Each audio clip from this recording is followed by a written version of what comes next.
Punjab assembly में opposition leader Hamza Shahbaz शरीफ को corona हो गया है। कोरोना टेस्ट मुस्बत आने से एक दिन पहले हमजा शहबाज ने अपने वालिद शहबाज शरीफ से भी मुलाकात की।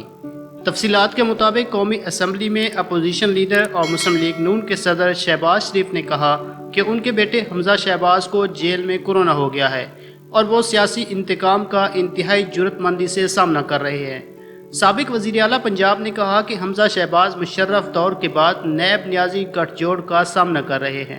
मुस्लिम लीग नून की तर्जुमान मरियम औरंगज़ेब ने कहा कि हमजा शहबाज गुज़श्ता 3 रोज़ से शदीद बुखार में मुब्तला हैं। बिगड़ती हुई सेहत को देखते हुए उन्हें कोट लखपत जेल से फौरी अस्पताल मुंतकिल किया जाए।